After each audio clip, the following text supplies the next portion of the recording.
rasanya ya. Tapi akhirnya saya sesali bahwa ini memang sebenarnya tidak boleh. Ya, karena saya harus hidup oleh roh.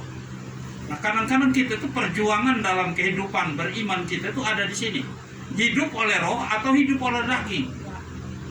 Mungkin jelas ya Pak ya? Pak, Boleh sedikit lagi sebelum saya keluar. ya, Yang enak itu adalah hidup dengan roh, tapi amat besar, dan daging juga seperti fasilitas uang, bus nanti ada supaya kita bisa melaksanakan di sana. Demikian Bapak. ya, terima kasih. Ini ada perbedaan pemaknaan soal hidup oleh daging. Jadi hidup oleh daging tidak dimaksudkan bahwa kita tidak lagi hidup dengan hal-hal yang dunia itu. Ya, bukan duniawi maksudnya Pak.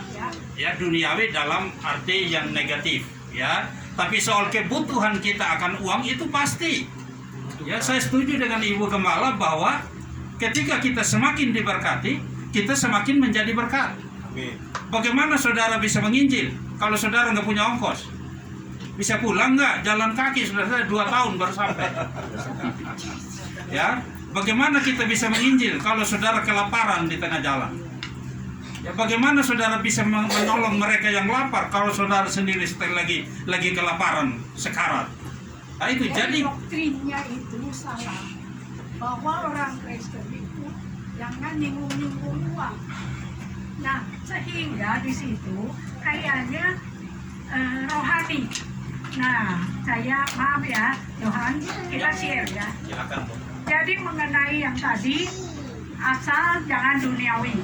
Ya. Nah, salah satu tentunya kalau kita sudah dipimpin oleh roh, kayaknya itu sedikit-sedikit juga kita bisa menjauh.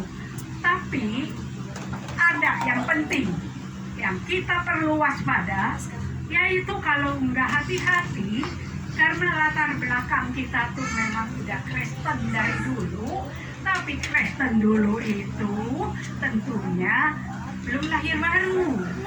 Dia nenek moyangnya walaupun Kristen, tapi masih banyak campur Taurat. Akhirnya itu kalau kita jalankan hukum Taurat, kita jadi terkutuk lagi. Nah, tapi kita nggak sadar nih. Kayaknya saya dulu juga begitu, harus begini. Nah, 10 hukum Taurat nggak ada satupun yang bisa, satu orang pun yang bisa sempurna kerjakan. Tapi kalau kita kejebak dengan Kristen Ortodoks nih, ya, kita bisa nggak waspada ke situ loh. Jadi kita nggak bisa keluar dari kutu. Kenapa nggak beres-beres nih? Karena masih Tauratnya kecampur atau agamawinya.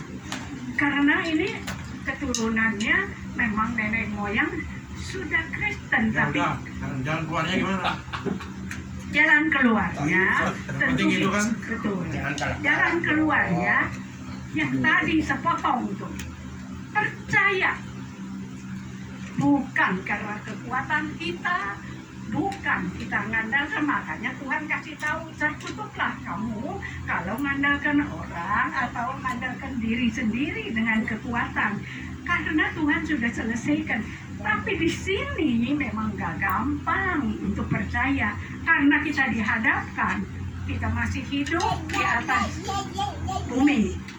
Tiap hari kita masih dihadapi kebutuhan. Ya caranya gimana? Yaitu Ya apa? percaya. Ya percaya, cuma juga Sudah percaya. Makanya Ya tapi gimana sekarang terjebak tadi? semua orang juga percaya, tapi percayanya itu seberapa persen? Yang percaya di mulut, percaya sudah teruji.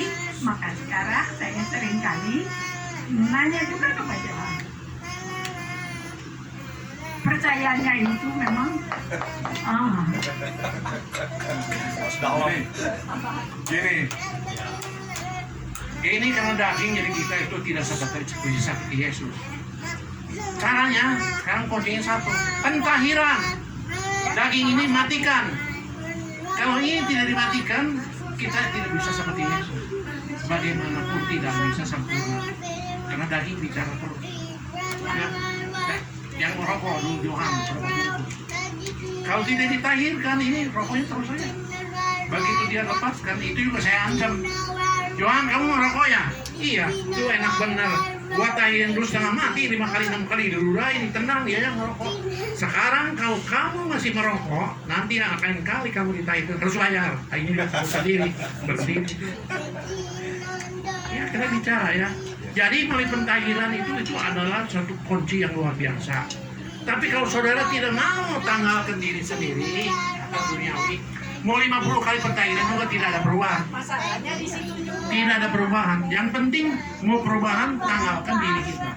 Lepaskan pelepasan, pentahiran, pelepasan, pengurapan sampai lama-lama. Tuhan sediakan ya, tapi tergantung masing-masing. Ada 50 kali sudah selesai, sudah berubah. Itu satu. Sekarang ngomong percaya, iman kita teruji. Percaya kita teruji. Ya, percaya mesti ada hasilnya. Nah, di situ juga masing-masing lain ya. Nah, sekarang tentu faktornya. Ya, bagaimanapun kita harus kepenuhan roh. Itu salah satu poin yang kita bisa nggak ada. Dan lagi bukan saja lahir baru asal ikut doa, tapi betul-betul harus dipimpin roh. Kalau belum dipimpin, roh Kristus belum didalam. Caranya? Makanya itu dipimpin oleh Kristus mau mematikan aku. Ya caranya. Caranya, Iya, itu kan caranya. kita tanya kepada yang bikin disertasi tentang pentahiran itu. Apakah di dalam bukumu, Pak Johan Makonda, apakah di situ dikatakan caranya adalah dengan melaksanakan pentahiran? Jawab! Ya, saya mau jawab dari sini nih, biar semua dengar ya. Pentahiran ya adalah pintu gerbang masuknya, Pak. Ya, pintu gerbang masuknya. Di mana kita dibersihkan dari kuasa gelap, dibebaskan dari segala ikatan, kuasa kutuk dihancurkan, roh kita dilahirkan kembali, bukan hanya lahir kembali, tapi hidup penuh dengan roh. Penuh dengan roh. Kan kalau penuh roh itu senantiasa, Pak, sebenarnya. Bukan sekarang penuh, 2 minggu enggak, kemudian penuh lagi. Artinya terus rokok jadi dihentikan begitu? rokok stop. Kalau penuh roh. Ya, mana ada orang penuh roh artinya dikendalikan oleh roh itu, tapi pada waktu yang Lalu sama bagaimana dialami. posisi roh dengan daging tadi? Karena daging itu enak, Pak. Misalnya tadi saya bilang, iya, itu akan selalu ada dalam kehidupan orang percaya, Pak. Akan selalu ada. Itu pilihan yang kita hadapi setiap hari. Mau mana yang dihidupi? Mau roh? Mau daging? Mau kepenuhan roh? Dagingnya dikit. Mau daging tambah gede? Silakan pilih. bisa fokus dengan acara kita tanggal 29 siap antara laksanakan. roh dan daging. Bagaimana? Jadi 100%. saya udah bilang tadi bahwa kita akan melaksanakan di sana. Nampaknya Pak Gembala setuju. Nah, silakan Pak. Bapak kan seksi 100% Seminar. kita siap untuk melaksanakan itu. Nanti kita ngobrol dulu ya. Tinggal buka hati, buka pikiran kita untuk menerima kebenaran itu. Ya, mungkin itu. Ya, ibu yang ibu bilang tadi pikiran itu juga penting, Pak. Orang bisa lahir baru, pikirannya masih pikiran duniawi terus. Itu harus diperbaharui dan itu butuh waktu, proses. Ya, orang yang mencintai Tuhan pasti mengasihi seluruh kebenaran dan mau hidup olehnya. Nah, di sini godaannya. Saya sampai sekarang udah 25 tahun bertobat, masih terus berjuang, saudara-saudara. Kadang-kadang saya kecewa juga, kenapa saya gagal lagi? Ya, tapi bangkit lagi karena ada roh di dalam kita. Amin. Amin. Saya kembalikan. Nanti terlalu lama. Nah, sekarang kesimpulan tadi Nyonya bilang Philip Mantoha di mana? Di mana? Pirit Mantoha. Mantova. Di mana? Di mana kata? Kupang, Kupang. Kupang. Kupang. 20.000. Hebat ya, hebat ya. Hebat ya. Betul? Iya, hebat kan? Kata Tuhan tidak hebat. Buktinya di dunia aja. Si Paulus ngomong si Philip Mantoha ada di neraka. Silakan. Nah, ini benar. Paulus itu juga hebat. Nabi ke-26 ada di Eropa. Katakan si Philip Mantoha itu ada di neraka. Makanya jangan dikira 20.000 tuh hebat. Yang penting itu kata Tuhan bagaimana. Sekalipun 10 ini orang ada di surga lebih hebat, amin. Daripada 20.000 tapi ada di neraka. Makanya itu hati-hati di sini. Hah? Bukan penglihatan ada di dunia. Iya, tapi berani nyebutin. Sendiri pernah dibawa. Kita juga nggak bisa jamin karena si voucher percaya dengan kami dengan uang juga. Kalau orang sudah bohongan dengan uang, udah jangan ngomong kamu mengurus itu udah nggak benar juga. Memang uang butuh, diam dulu, jangan pembela. Kalau begitu, saya ada solusi. Ya. Bolehkah? Antara kedudukan roh Ya. dan daging tadi, di dalam organisme Yesus Kristus kita ini, gereja ini, gereja ini adalah organisme Tuhan Yesus. Soal rohani itu harus itu yang terutama dan menyala-nyala seperti tetap kita di sini setiap. Lalu di mana kedudukan daging? Daging adalah dunia daging itu adalah melengkapi, mendukung kegiatan yang pertama di atas tadi. Coba bikin rinciannya Pak Johan Makonda. Apa itu? Karena konsepnya saya udah bikin, Ini teknisnya banyak gimana? penonton ya di sini ya. 2000 subscriber ini. 1 menit saja ya. Penonton yang 2000, Bapak bicara 1 jam boleh? Oh jangan. Jadi begini, definisi Bapak tentang daging ini yang harus diluruskan. Ya daging bukan berarti kita tidak hidup di dunia ini. Bukan berarti kita tidak butuh uang. Bukan berarti kita tidak makan. Karena misi pun perlu uang, Pak. Di Afrika di mana-mana itu betapa banyaknya orang yang gugur imannya karena kemiskinan. Karena kelaparan. Karena kelaparan. Nah, bagaimana kita menolong mereka kalau kita tidak punya itu? Jadi Tuhan tidak anti dengan hal yang materi. Itu yang definisi Bapak mengenai daging itu harus diluruskan. Sementara daging yang Bapak luruskan saja, daging berarti apa? daging itu satu kehidupan duniawi yang berpusat kepada dunia, berpusat kepada uang, bukan kepada Kristus. Itu kehidupan duniawi Jadi yang mari kita simpulkan Bapak. Mari kita simpulkan. Boleh saya teruskan, Pastor? Terlalu lama nih. Ya, 2 jam, simpulkan. Saya hanya dengar aja. sudah tadi disimpulkan. Belum, saya ulangi. Saya udah mengerti. Karena yang menonton itu ini ada 2000 subscriber, kami bertanggung jawab. Gereja Betel Pembaruan yang dipimpin oleh hambanya di sini, bahwa memang benar pentahiran itu adalah bagian yang pasti untuk membuat diri kita semua menjadi mampu membuang apa? Membuang segala setan itu. Benar apa betul? Betul. Ya. Yang kedua, bilang. Yang kedua, saya ulangi, yang pertama tadi. Pentahiran itu, termasuk pentahiran yang ditulis di disertasi Johan Makonda Sinaga itu, hanya pentahiran itu, bukan hanya. Pentahiran itu salah satu. Ya, salah satu. Semua bilang, salah satu. Salah satu. Karena masih banyak yang lain. Ya. Salah satu. Untuk memampukan kita semua mengusir penyakit, mengusir setan. Apa lagi? Itu yang pertama. Yang kedua bilang, cepat. Memulihkan hati. Menentamkan hati. Ya pakai mic, Bu. Ibu Gemala. Jadi bukan pentahiran yang mengusir setan, Pak. Manusia. Tapi nama Yesus dan Ya, Roh makanya perbaiki. Kudus. Ulangi. Ya, ulangi. Arahkan sini. Ya, nama Yesus dan Roh Kudus, nama di atas segala nama, yang berkuasa menghancurkan kuasa dosa iblis dan kematian yang kekal. Benar apa betul? Ya. Coba ulangi. Apa yang dia bilang? Aku kan kamerawan, Pak. Saya ulangi. Ya. Ibu Gemala ulangi. Apa yang dia bilang tadi? Supaya itu menjadi berita ke seluruh dunia tentang pentahiran ini. Silakan. Ya, jadi pentahiran tadi itu pintu untuk kita lahir baru. Kalau kita masih terkutuk atau masih banyak kotoran, kalau nggak ditahirkan, Roh yang Kudus itu nggak mau masuk dan tinggal. Jadi bagaimana? Harus dilepaskan dulu melalui pentahiran.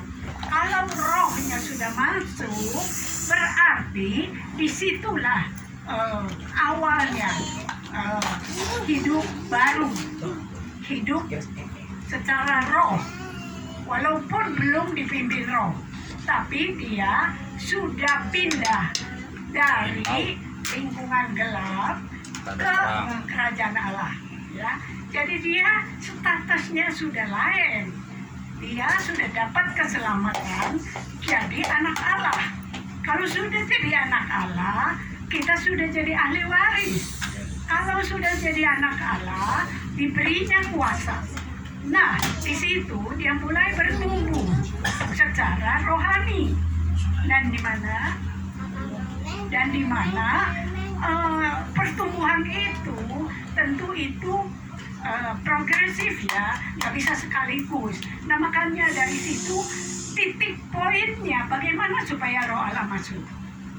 Harus dibersihkan dulu. Kalau enggak, banyak sekali kotoran, sampah, kepahitan, kebencian yang menghalangi. Bagaimana Roh Kudus mau masuk? Diundang 100 kali juga gimana wadahnya? Kok kayak begitu? Maka itu salah satu cara. Ya, kalau di mana sudah jadi anak, Tuhan tuh sediakan semuanya yang terbaik bagi anak. Tapi kita harus terus dipimpin, diuji sampai dipercayakan seberapa banyak yang Tuhan janjikan itu terwujud di dalam kehidupan kita. Nah, cuma banyak orang di situ karena jiwanya masih ketinggalan manusia lama yang terkontaminasi dengan lingkungan, pendidikan, keluarga, genetika, segala lah. Itu yang menghalangi supaya kita mau lepas untuk betul-betul dipimpin roh. Masalahnya di situ. Kitanya masih pegang kehidupan kita. Terlalu lama. Ya, ini diskusi ini termasuk S2, S3. Wah, luar biasa, Pak. Ini bukan sembarangan. Oh, iya, Kalau betul. saudara bisa mendengar ini itu luar biasa. Betul. Pendeta juga nggak akan bisa ngerti di sini. Ya, hanya dijiwai yang betul-betul kalau kita itu. Saya tanya aja. Tadi hadirat Tuhan ada nggak di sini? Ada. Udah. Sekali Berapa besar S2, S3. hadirat Tuhan tadi? S2, S3. Suruh datang kan belum tentu bisa. Teori boleh ngomong. Menurut saya roh Tuhan itu menyala-nyala tadi, khususnya ketika suara sangkakala dibunyikan seseorang. Saya merasakan disinilah tempat kita harus. Ini kekristenan sejati. Itu Leo begitu dari sangkakala tuh. Enak udah. Saya naik udah. Kataan ya. Oke, itu terlalu lama kesiangan. Ini udah dalam ini. Wah, iya. Ini udah dalam, ini bukan sembarangan. Saya puji kalian bisa dengar ya. Ini pelajaran yang terbuka. Ya. Ini jarang mau diungkapkan, kalau yang lain ini gengsi. Kalau kita terbuka aja, kita sama-sama semua belajar ya. Makanya saudara nanti kalau udah ketemu, saudara seperti Mabur, nggak mau lepas dari saya, nggak mau lepas dari Tuhan Yesus. Amin. Amin. Gereja boleh bangkit, gereja boleh besar, jemaat boleh banyak, tapi kalau itu tidak dapat hadirat pasti. Makanya kita terbentuk selalu hadirat, harus hadir dimanapun kita berada. Ya, 2-3 orang harus hadir. Ya, oke. Ya. Ya, puji Tuhan, kita di tempat ini terus kita sharing ya untuk memasuki kebaktian kebangunan rohani ya, persiapan dirimu. Nah, ini saya tangkap ini ada 2 kayaknya di Bandung dan di mana tadi di Cikini ya itu yang saya tangkap. Kita bikin di Bandung, kita bikin di sana juga. Amin. Ya, di Bandung dan di HKBP Cikini. Ya. Gitu. Tapi kita harus mempersiapkan diri dulu, saudara ya. Ya, kemarin kita sudah pentairan itu luar biasa. Ada yang baru-baru tadi belum belum bersaksi ya yang ditekan kemarin. Ada ibu sama anaknya nggak datang hari ini yang luar biasa. Nah, ini yang terpenting ya, sering Pak Ipin bilang, kalau air tidak jadi darah, mending nggak usah pentairan, percuma. Nah, itu nomor 1. Harus air jadi darah. Nah, ini yang penting sekali saudara, supaya setiap yang sakit sembuh, yang dirasuh setan bisa manifestasi dan keluar ya. Dan kemarin saya lihat ibu itu sebelum ditahirkan itu mukanya itu kayak muka pepaya gitu ya, udah mau garang gitu ya, kayak mau nerka kitanya. Tapi setelah ditahirkan, oh beda sekali senyumnya, sukacita, aduh ketawa dia, beda sekali saudara ya. Mungkin udah dikirim di grup ya kemarin itu. Dan juga anaknya yang lihat itu air, dia lihat seperti merah kayak darah katanya. Terus di atas itu ada setan yang dia lihat di bawah, tapi dia nggak berani masuk ke kolam. Dia lihat, saya bilang berapa orang setannya itu, berapa banyak setannya. Dia bilang hantu gitu ya, setan. Ada berapa orang katanya nggak berani masuk. Nah itulah puji Tuhan ya, bahwa persekutuan kita ini ya sungguh luar biasa. Tuhan membela ya, makanya kata Bapak tadi itu harus ini apakah ini tuntunan Tuhan atau enggak ya kan. Makanya benar-benar kalau kita melakukan petaira ini sesuai dengan kehendak Tuhan, saudara ya, bukan karena kemauan kita, bukan kesombongan bukan gagah-gagahan karena saya udah bisa berbahasa roh ya, kata firman Tuhan ya, enyalah engkau membuat kejahatan ya. Makanya nanti kita harus berkoreksi di kita masing-masing, apakah kita benar-benar tulus ikhlas melakukan ini atau ya untuk motivasi lain. Dan ya itulah kesaksian sedikit ya, mungkin tadi belum bersaksi sebetulnya. Ada mau saksi sedikit ya. Petaira gimana? Satu menit aja. Coba di situ gimana? Waktu petaira, karena pertama waktu kan tiba-tiba kan harus ada darah, tapi waktu itu saya lihat seperti anggur, langsung mengatakan ingin anggur itu kan 2 kali itu dapat nakam. Iya begitu. Pas terakhir itu benar-benar iya gitu nyata, semuanya itu kayak warna anggur ya. Kalau untuk Tuhan Yesus ya. Iya. Itu kan. Mimpinya tadi apa, Pak? Mimpi aku seperti kayak apa ya, Dajjal gitu. Aku dikejar-kejar, tapi di situ banyak orang, di situ nggak ada yang bantu aku. Mereka bilang kau yang bisa. Aku dikejar terus. Aku bawa anak-anak aku, Tuhan aku titipkan anak-anakku. Aku lepas anak ini, terbanglah mereka kan. Bumi itu seperti terbelah. Aku lihat kerajaan Tuhan sama awan-awan yang warna biru, luar biasa itu pokoknya. Cuma ya gitu aku berjuang. Ibu nggak rugi ya datang ke tempat ini? Ibu nggak rugi kan? Tidak Bapak. Dari dulu ya, belum pernah kali ini Tuhan sayang sama ibu. Lebih dalam lagi nanti untuk ahli Pak Tuhan. Perjamuan dulu. Mari kita perjamuan dulu.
3 orang bersekutu di dalam nama-Mu, Kau sudah hadir di tengah-tengah kami.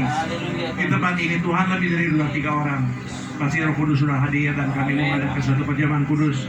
Mari Tuhan, Kau jamah dengan iman dan percaya roti itu diubahkan menjadi tubuh Kristus yang kudus, dan anggur merah terubahkan menjadi darah Yesus berkuasa. Di mana waktu kami perjamuan kudus, darah-Mu yang kudus, tubuh-Mu yang kudus akan dipersatukan dengan darah manusia, tubuh manusia yang berdosa dan sakit penyakit. Karena perjamuan kudus Tuhan Yesus hadir di tengah kami sebagai Tuhan dan Raja kami dan Juru Selamat kami. Disitulah terjadi mujizat. Yang lemah akan Kau kuatkan, yang sakit Kau akan sembuhkan, yang miskin akan diberkati. Dalam nama Tuhan Yesus, mari kita ambil tubuh Kristus ini, kita makan bersama tubuh kita. Haleluya. Haleluya. Haleluya. Haleluya. Haleluya. Haleluya. Haleluya.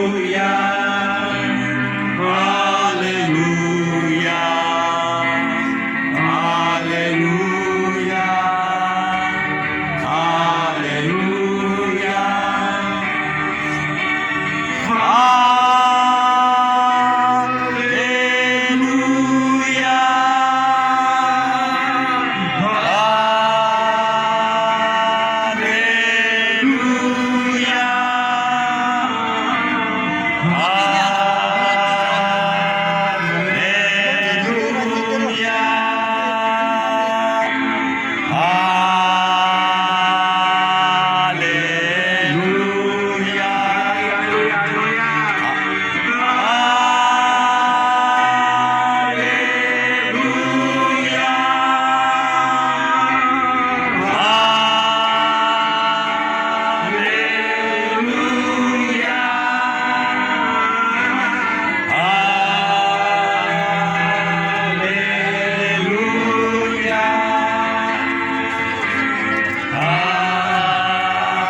Sudah semua? Kita berdiri.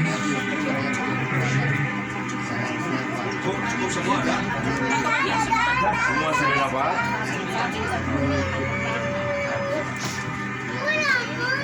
Tuhan, inilah anak-anak-Mu yang berkenan di tempat Engkau mengadakan satu perjamuan kudus. Kami percaya dengan iman bahwa kita adalah bekerja tubuh Kristus yang kudus akan bersatukan dengan tubuh manusia yang penuh dosa ini. Tuhan, Engkau hadir di tengah kami sebagai Tuhan Yesus dan Juru Selamat kami. Disitulah pasti terjadi mujizat. Kami mau makan tubuh-Mu akan bersatukan dengan tubuh manusia yang penuh dosa. Di situ terjadi dalam nama Yesus kami makan dan bersatu. Haleluya. Amin. Makan. Demikian kita angkat dengan iman. Anggur merah telah menjadi darah Yesus yang berkuasa. Di mana darah-Mu yang kudus akan dipersatukan dengan darah manusia yang penuh dosa, sakit penyakit. Karena Tuhan Yesus hadir di tengah-tengah kami waktu perjamuan kudus itu. Di situlah darah Yesus akan menggantikan darah manusia yang kotor, yang penuh dosa, sakit penyakit itu, sehingga kita kuat, gagah, eksis dari ujung rambut ke telapak kaki melayani Engkau. Karena darah Yesus sudah mengalir ke tubuh kita, bisa mengusir setan di dalam nama Tuhan Yesus Kristus. Memberikan Injil sampai ke ujung bumi, doain orang sakit sembuh. Kita kuat dalam menjalankan amanat agung dalam nama Yesus. Kita minum dari Yesus. Haleluya. Dalam nama Tuhan Yesus.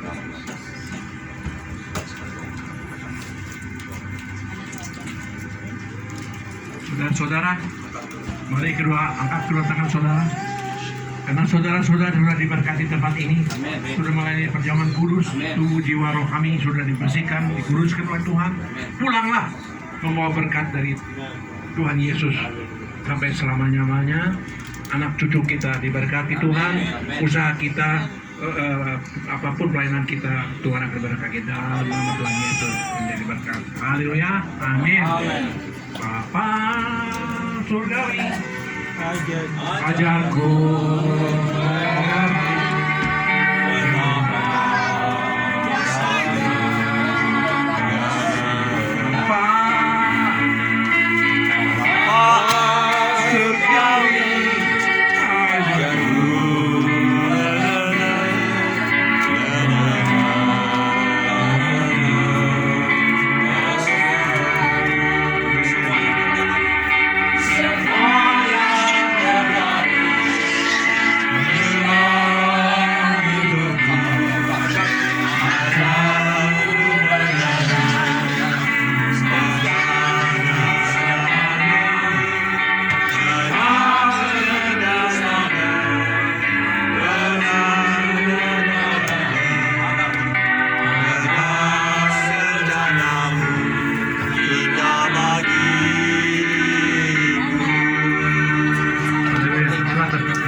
Aku bayar juga.